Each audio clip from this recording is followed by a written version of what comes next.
Welcome back to China Uncensored. I'm Chris Chappell. Wait, what's that? Why, it's a Chinese spy ship off the coast of Alaska. And I'm guessing it's not there just for the beautiful view of Alaska's rugged wilderness. But don't worry, US officials know it's there, making it maybe not the best spy ship. Unless, wait, where did it go?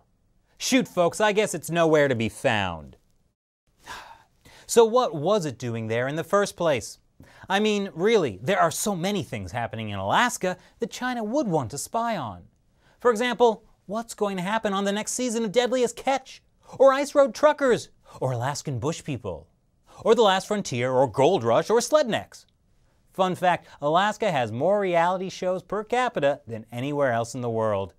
There are several more that we didn't even show you. Maybe we should just get this Chinese military subscription to the Discovery Channel.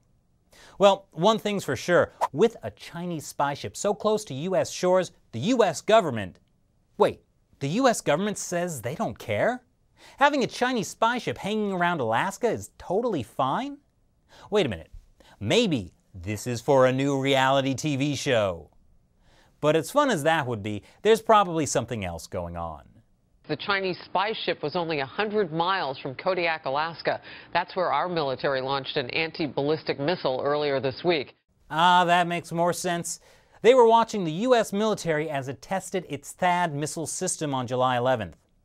So it starts here near Hawaii, where the Pentagon says an Air Force plane launched a target missile, and then it launched a so-called bad missile from Kodiak, Alaska, to intercept it. Well, let's see. The two missiles met midair, and big boom is the result. So the Chinese spy ship was there to watch our missiles go boom. Understandably, that's exciting. But the thing is, this spy ship came fairly close to US shores, just around 100 miles away. That's technically in international waters, but still, for some context, this is Alaska. Kodiak is a small city on a small island also named Kodiak. It's home to some not-so-small bears, also named Kodiak. Those bears are probably why the Chinese spy ship left in a hurry. Although that would also be a great reality show.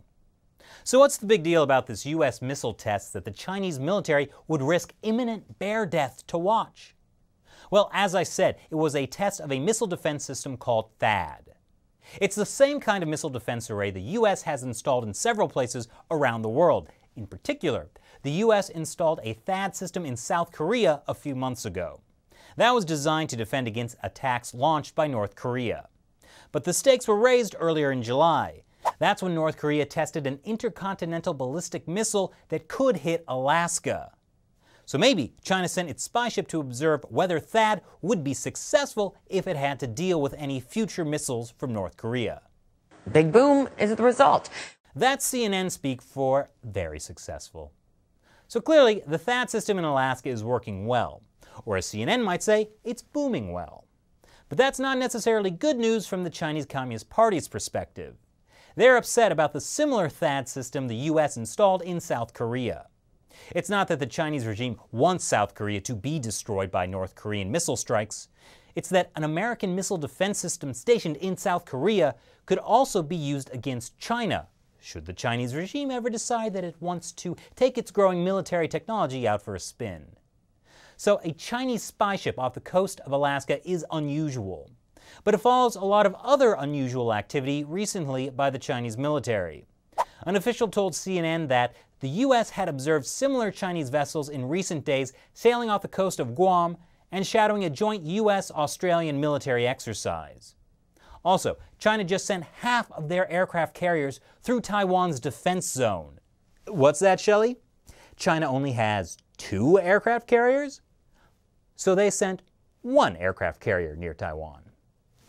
China also just told Japan to get used to the fact they'll be flying bombers by. Though if the Chinese Communist Party really wanted to see how the latest US THAAD test turned out, they could have just watched CNN from the comfort of their own homes. Big boom is the result. Wait a minute, that's a really great idea for a new reality show. And when we come back, how China's real estate boom could go bust. A Chinese spy ship can't see everything, But you can if you go to ChinaUncensored.tv. That's where we have the full half-hour episode, which includes this and other segments. So what are you waiting for? Click the link below and go to ChinaUncensored.tv.